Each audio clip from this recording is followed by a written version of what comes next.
सत्य समाचार, निष्पक्ष समाचार, समाज बदल्ने हाम्रो अभियान। नमस्कार, यो हो टाइम समाचार। म जान्ने सुरु गरौं मन्त्रालय सम्बन्धी समाचारबाट। प्रदेश 2 मा नेकपा एसलाई 2 मन्त्रालय सहित सरकारमा सहभागी गराएपछि मन्त्रालयको भवन र भौतिक संरचना तथा आवश्यक कर्मचारीको व्यवस्था समेत नगरिएकोले मन्त्री मन्त्रालयमा बिना काम नै बस्दै आएका छन्। प्रदेश 2 सरकारमा नेकपा एसलाई उद्योग, पर्यटन, वन तथा वातावरण मन्त्रालय र कानून न्याय तथा प्रदेश सभा मामिला मन्त्रालय नेकपा एसलाई दिएर सरकारमा सहभागी गराएको थियो। उद्योग, पर्यटन, वन तथा वातावरण मन्त्रीको रूपमा शत्रुघ्न महतो र प्रदेश सभा मामिला मन्त्रीको रूपमा प्रमोद कुमार यादवले शपथ लिएका थिए। दुवै मन्त्रीले गत मङ्सिर 5 गते सरकारमा सहभागी गराउँदै शपथ गराएका थिए। शपथपछि महतोले भने आफ्नो मन्त्रालयमा गएर पदभार ग्रहण गरेका थिए भने यादवलाई मुख्यमन्त्री कार्यालयमा पदभार ग्रहण गराएको थियो। तर शपथ ग्रहण गरेको 5 दिनपछि पनि मन्त्रालयको भवन र कर्मचारीको टुङ्गो लागेको छैन। अहिले मन्त्रालयमा कर्मचारीको नाममा 2 जना सुरक्षा गार्ड मात्रै छन्। आन्तरिक मामिला मन्त्रालयको एउटा कोठामा मन्त्री बस्ने व्यवस्था गरिएको छ। त्यहाँ मन्त्री बस्ने गरेका छन्। त्यो कोठामा पहिला आन्तरिक मामिला राज्य मन्त्री बस्ने गरेका थिए। राज्य मन्त्री अर्को भवनमा गएपछि खाली र कर्मचारीहरूले प्रयोग गर्दै आएको त्यो कोठा तत्कालका लागि मन्त्रीलाई बस्ने व्यवस्था मिलाएको हो। तर मन्त्रीको कोठामा केही थान, सोफा र टेबुल कुर्सी बाहेक केही व्यवस्थापन गरिएको छैन। कर्मचारीको समेत स्पष्ट दरबन्दीको व्यवस्था नगरिएको कारणले अन्य कर्मचारीबाट काम चलाउनु पर्ने अवस्था रहेको छ। मन्त्रीहरू अर्को कोठामा सर्दा त्यहाँको सबै सामानहरू उनीहरू लगेपछि खाली रहेको त्यो कोठा तत्कालका लागि दिएको हो। नेकपा एसका संसदीय दलका नेता शत्रुघ्न महतोले मन्त्रालय नयाँ भएकाले तत्काल व्यवस्था नगरिएको र विस्तारै व्यवस्थापन गर्ने बताए। नेपाली कांग्रेस र माओवादी केन्द्रलाई सरकारमा सहभागी गराउन प्रदेश 2 सरकारले मन्त्रालयहरूलाई टुक्र्याएको थियो। आन्तरिक मामिला तथा कानून मन्त्रालयलाई टुक्र्याउँदै कानून न्याय तथा प्रदेश मामिला मन्त्रालय बनाएको थियो। टुक्र्याएका अन्य मन्त्रालयहरू मध्ये वाणिज्य, आपूर्ति तथा विज्ञान प्रविधि मन्त्रालय अहिले पनि मुख्यमन्त्री लालबाबु राउतले आफूमा राखेका छन्। तर मन्त्रालय टुक्र्याएको करिब 6 महिना बिति सक्दा समेत मन्त्री नरहेको मन्त्रालयमा कर्मचारी र भवनको समेत व्यवस्थापन गरिएको छैन। जिम्मेवारी र मैले पदभार ग्रहण गरिसकेपछि तपाईको यहाँ कर्मचारी व्यवस्थापन गर्नमा चाहिँ जुट्या छु। अब 2-3 दिन मेरो आफ्नै कार्यव्यवस्था थियो र अब चाहिँ 1-2 दिन अथवा हप्ता दिनमा तपाईको जति छ नि त्यो सबै चाहिँ व्यवस्थापन गर्ने काम गर्छु। अनि कति कर्मचारी छन्, सचिव छन् कि छैनन्? अहिले तपाईको सचिव पनि तपाईको अहिले निमित छ। सचिव अब अस्ति चाहिँ सोध्या थिए, सचिव आउनेवाला छ। तर कर्मचारी जम्मा तपाईको 18-19 जना छ हैन।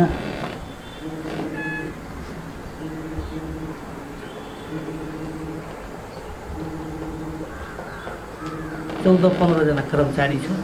त्यो कर्मचारीमा अहिले तपाईको कर्मचारी नैको बराबर छ, अपुग छ। त्यसकारणले अब त्यो कर्मचारीको कहाँबाट अब के गर्नुपर्छ त्यो मुख्यमन्त्री कार्यालयसँग मुख्यमन्त्रीजीसँग चाहिँ समन्वय गरेर यसले चाहिँ हामी व्यवस्थित बनाउँछौँ। मन्त्री यादवले मन्त्रालय नयाँ भएको कारणले कर्मचारीहरूको समस्या रहेको बताउँदै दरबन्दी अनुसार कर्मचारीको व्यवस्थापन गर्न मुख्यमन्त्रीलाई बनेको बताए। उनले मुख्यमन्त्रीले कर्मचारी र आवश्यक बजेटको समेत व्यवस्थापन गर्न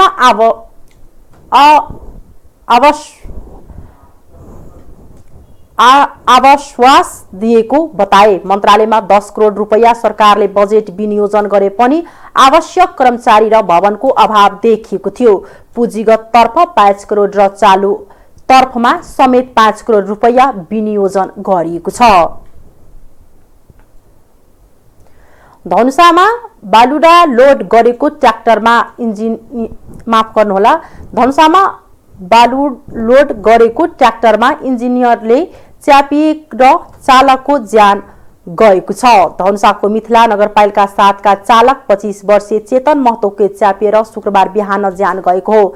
नक्टाढिजमा ज1 त 4172 नम्बरको ट्र्याक्टरले बालुवा अनलोड गर्ने क्रममा इन्जन माथि उठेर चालक महतो च्यापिएर उनको घटनास्थलमै मृत्यु भएको इलाका प्रहरी कार्यालय सखुवा महेन्द्रनगरले जनाएको छ।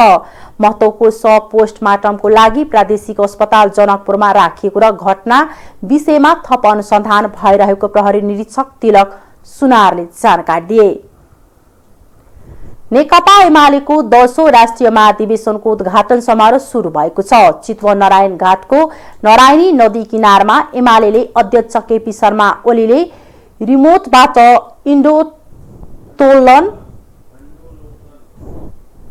झण्डोत्तोलन गरी महाधिवेशनको उद्घाटन गर्नुभयो।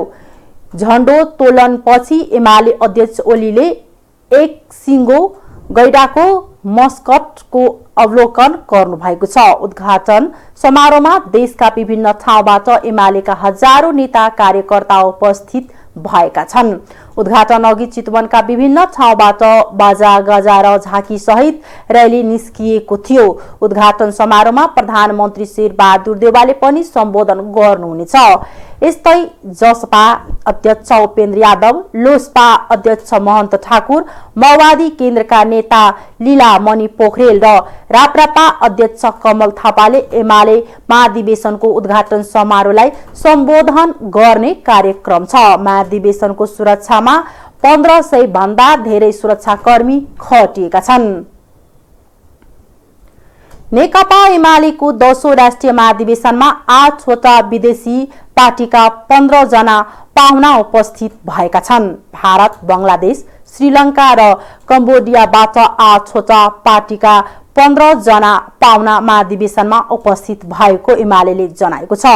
यसका साथै 25 देशबाट महाधिवेशनका लागि शुभकामना सन्देश समेत प्राप्त भएको पनि एमालेले विदेश विभागले जानकारी गराएको हो।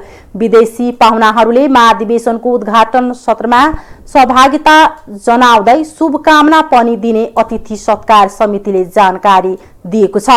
पार्टी अध्यक्ष केपी शर्मा ओलीले विदेशी पाहुनाहरूसँग मङ्सिर 12 गते बिहान चितवनमा संयुक्त ब्रेकफास्ट मिटिङ गर्ने कार्यसूची समेत रहेको छ। नेकपा एमालेको 10औं महाधिवेशनमा शीर्ष नेताहरूले सम्बोधन गर्ने क्रम सुरु भएको छ। कार्यक्रमलाई सम्बोधन गर्दै एमाले नेता रामबहादुर थापा बादलले देशी विदेशी तत्त्वले नेकपालाई 3 टुक्रामा पारेको आरोप लगाउनु भएको छ। चितवनमा सुरु भएको एमालेको 10औं महाधिवेशनमा प्रतिनिधि तथा पाहुनालाई स्वागत गर्दै उहाँले देशी विदेशी तत्त्वले देशलाई फेरि अशान्तिमा धकेल्ने काम गरेको टिप्पणी गर्नुभयो। साथै कोरोना महामारीपछि अहिले राष्ट्रिय तथा अन्तर्राष्ट्रिय परिस्थिति सहज र सामान्य नरहेको समेत बताउनु भएको छ। महाधिवेशनमा एमाले अध्यक्ष केपी शर्मा ओली,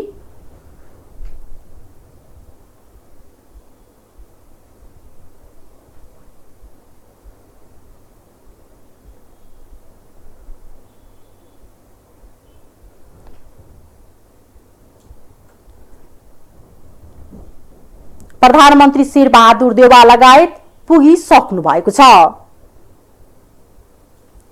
राष्ट्रिय प्रजातन्त्र पार्टीका अध्यक्ष कमल थापाले एमालेको महाधिवेशनबाट साहसिक निर्णयको अपेक्षा गरेको बताउनु भएको छ।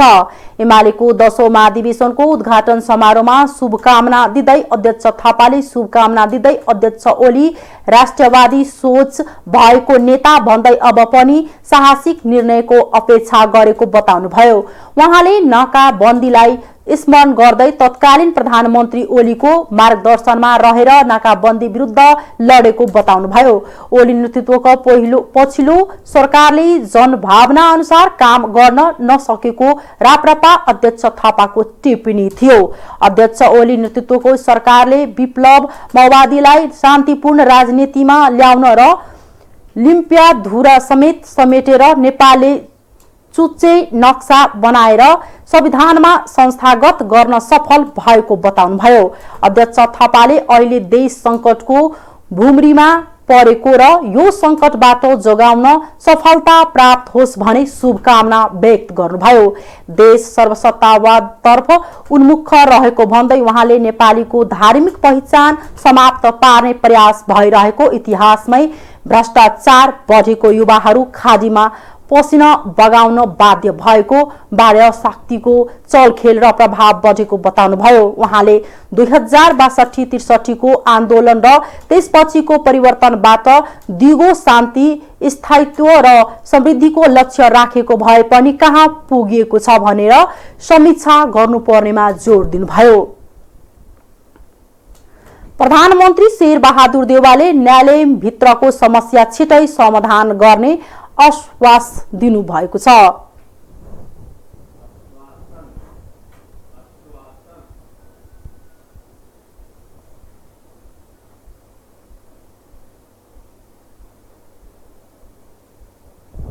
माफ गर्नुहोला, आश्वासन दिनुभएको छ।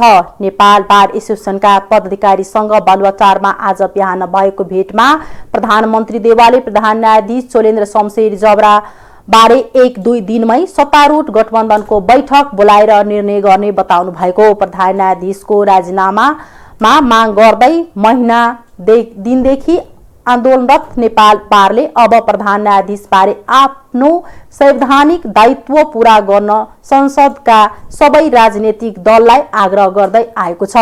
प्रधान न्यायाधीशले संविधानको मर्म अनुसारको स्वतन्त्र न्यायपालिका कायम नराखेको भन्दै उहाँलाई अब संसदले महाअभियोग लगाउनु पर्ने भन्दै बारले सबै दलका नेतालाई ज्ञापन पत्र बुझाइसकेको छ। महाअभियोग लगाउनु पर्ने 17 कारण उल्लेख भएको ज्ञापन पत्र उनीहरूले प्रधानमन्त्री देउवालाई पनि बुझाएका छन्। नेपालमा जनसंख्या वृद्धि दर अपेक्षा गरे अनुसार नहुने देखिएको छ। केन्द्रीय तथ्याङ्क विभागले गरेको जनगणनामा नेपाली महिलाले औसतमा 2 सन्तान जन्माउने गरेको पाएको छ। नेपाली महिलाको सन्तान उत्पादन दर घट्दो क्रममा रहेको छ।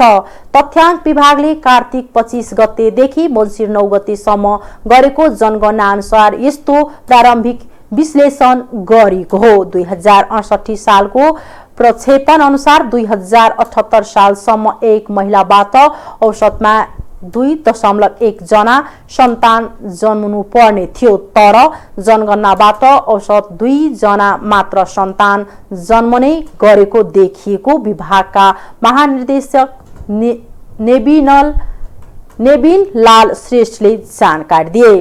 उनका अनुसार सन्तान उत्पादन दर प्रदेश नम्बर 2 कर्णाली र सुदूरपश्चिममा औसत भन्दा धेरै र बागमतीमा औसत भन्दा कम भएको पाएको छ। बागमतीमा औसत एक महिलाबाट 1 देखि 4 जना सन्तान जन्मिएका छन्। यस आधारमा नेपालको जनसंख्या 2 करोड 80 लाख देखि 3 करोडको बीचमा मात्र रहने अनुमान गरिएको श्रेष्ठले बताए। जनसंख्याको प्रारम्भिक नतिजा 3 महिनामा प्राप्त हुनेछ भने पुरै नतिजा आउन 2 वर्ष लाग्ने भएको छ। आर्थिक समाचार।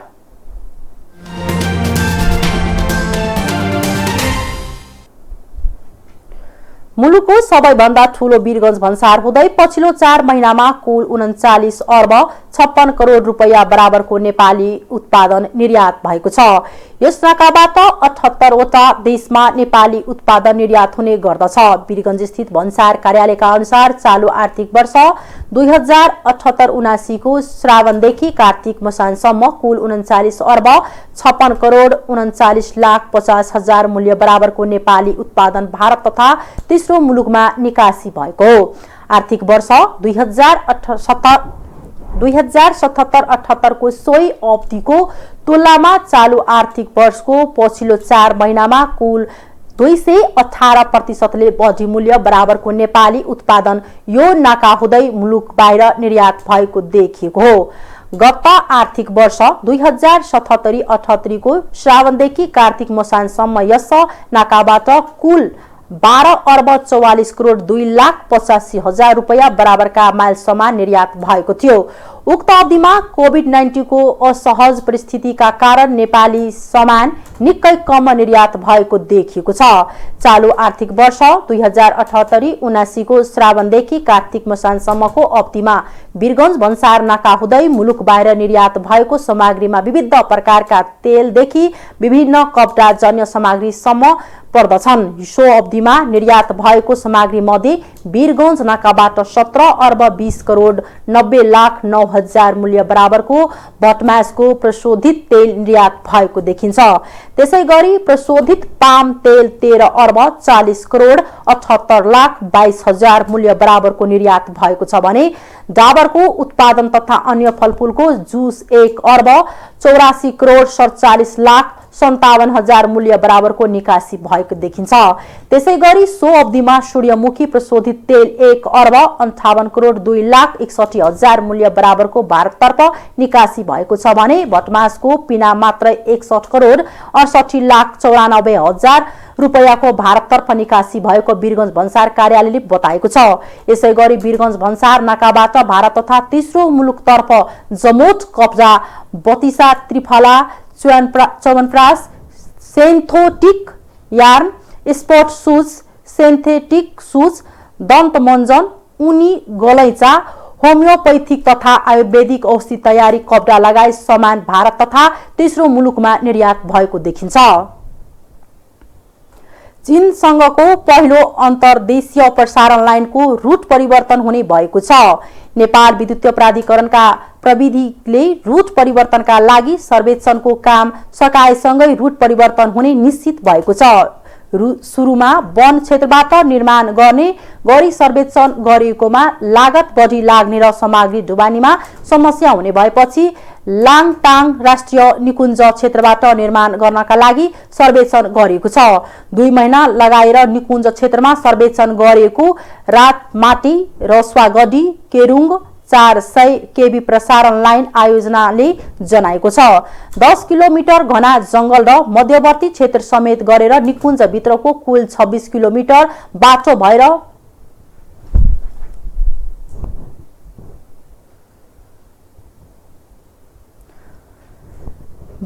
प्रसारण लाइन निर्माण गर्ने गरी सर्वेक्षण गरिएको आयोजना प्रमुख कोमलनाथ आत्रेले बताउनुभयो। आयोजनाले गरेको अध्ययन अनुसार निकुञ्ज क्षेत्रबाट प्रसारण लाइन बन्द झण्डै 1 अर्ब रुपैयाँ लागत घट्नेछ। यसअघि वन क्षेत्रबाट अध्ययन गरिएको थियो। निकुञ्ज क्षेत्रबाट प्रसारण लाइन निर्माण भएमा आयोजनाको लागत दूरी र टावरको संख्या समेत घट्ने उहाँले बताउनुभयो।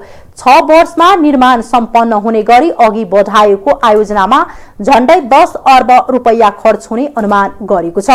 वन क्षेत्रबाट निर्माण गरिएको भए प्रसारण लाइनको दूरी 70 किलोमिटर हुन्थ्यो र जसमा 214 वटा टावर निर्माण गर्नु पर्थ्यो। तर निकुञ्ज क्षेत्रबाट निर्माण गर्दा लाइनको दूरी 65 किलोमिटर हुने भएकाले लागत झण्डै 9 अर्ब रुपैयाँ लाग्नेछ।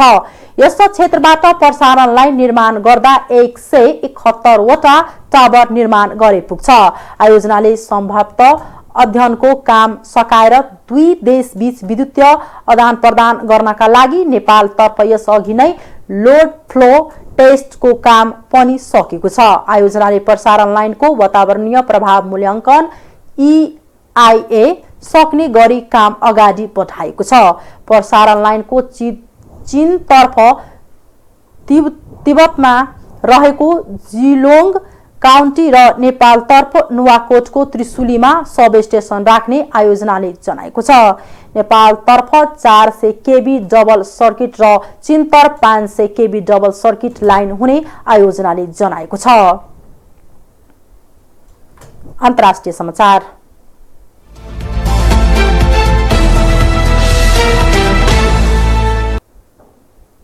पाकिस्तान अन्तर्राष्ट्रिय ऋणमा डुब्दै गएको छ। पाकिस्तानले अहिलेसम्म 30,000 खर्ब रुपैयाँ भन्दा धेरै ऋण लिएको र यसले देशलाई थिचेको प्रधानमन्त्री इमरान खानले बताउनु भएको छ। उहाँले देशमा ऋण बढिरहेको र नागरिकले कर तिर्न चासो नदिँदा अवस्था झनै खराब भइरहेको बताएको छ। समाचार संस्था NDTVले जनाएको छ।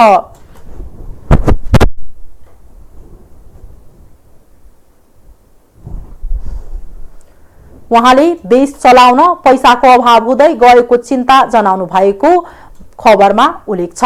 पाकिस्तानमा जम्मा 30 लाख जनाले मात्रै कर तिर्ने गरेको र त्यसमा पनि 10 लाख जनाले निकै कम मात्रामा आम्दानी देखाएर कर छल्ने गरेको पाएको छ। पाकिस्तानमा 1.5 करोड नागरिक कर तिर्न योग्य भए पनि सरकारले करको दायरामा ल्याउन नसकेको खबरमा उल्लेख छ। यो अवस्था आउनुमा अघिल्लो सरकारका प्रधानमन्त्री नवाज शरीफ मुख्य जिम्मेवार रहेको प्रधानमन्त्री खानको आरोप छ। पछिल्लो 10 वर्षमा मात्रै पाकिस्तानको ऋण 6,000 खर्बबाट बढेर 30,000 खर्ब पुगेको छ। पाकिस्तान विश्वमै सबैभन्दा धेरै विदेशी ऋण लिने देशको शीर्ष 10 भित्र रहेको छ।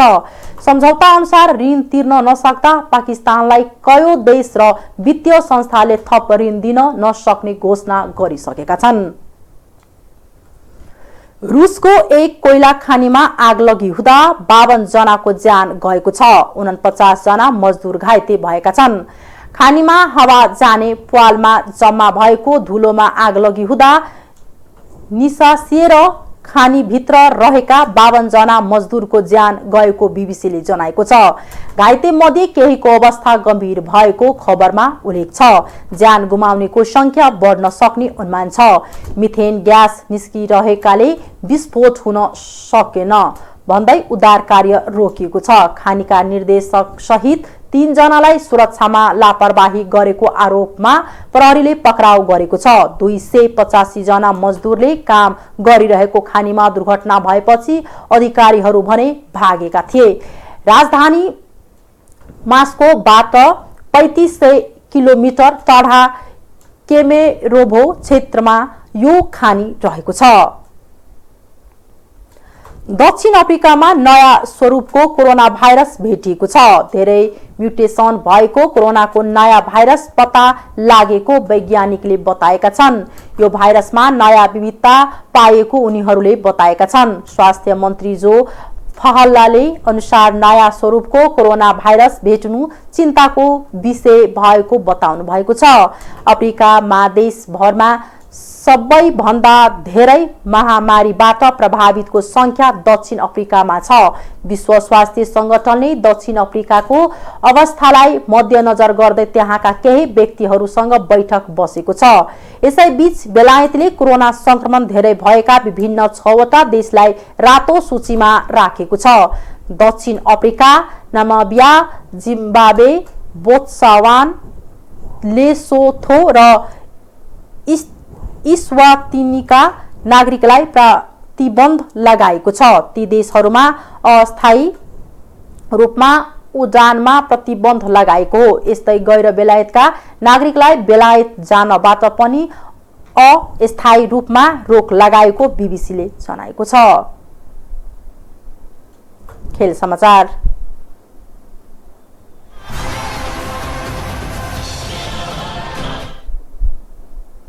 शहीद स्मारक ए डिभिजन लिग फुटबल अन्तर्गत दोस्रो चरणका खेलहरू आजदेखि सुरु हुँदैछन्। त्रिपुरेश्वरमा रहेको दशरथ रङशालामा आज सातो बाटो युथ क्लब र 3 स्टार क्लब दिउँसो 1 बजेदेखि तथा सङ्कटा र फ्रेन्ड्स क्लब बेलुका 4:45 बजेदेखि खेल्नेछन्। पहिलो खेलमा सातो बाटोले फ्रेन्ड्स विरुद्ध गोल रहित बराबरी खेलेको थियो। 3 स्टार भने लगातार दोस्रो जितको खोजीमा रहेको छ। शीर्ष स्थानको 3 स्टारले पहिलो खेलमा च्यासल युथ क्लबलाई 3-0 ले हराएको थियो। यस्तै सङ्कटाले पहिलो खेलमा हिमालयन शेर्पासँग 1-1 गोलको बराबरी खेलेको थियो। आईसीसी महिला T20 विश्वकप एसिया छनौटको चौथो खेलमा नेपाली महिला क्रिकेट टोलीले आज मलेसियासँग खेल्दैछ। खेल बिहान 11:15 बजे UAE को आईसीसी एकेडमी ग्राउन्डमा हुँदैछ। प्रतियोगिता अन्तर्गत पहिलो खेलमा नेपाल हङकङसँग 6 विकेटले पराजित भएको थियो। नेपालले दोस्रो खेलमा भुटानलाई 8 विकेटले हराएको थियो। यस्तै नेपालले हिजो कुवेतलाई 9 विकेटले हराउँदै विश्वकपको ग्लोबल छनौट पुग्ने सम्भावना जीवितै राखेको छ। मलेसियाले भने 3 खेलमा मात्र 1 जित निकालेको छ। हस्, अहिलेको लागि टाइम समाचार यतिकै नै। हेर्दै गर्नुहोला टाइम्स टेलिभिजन। नमस्कार।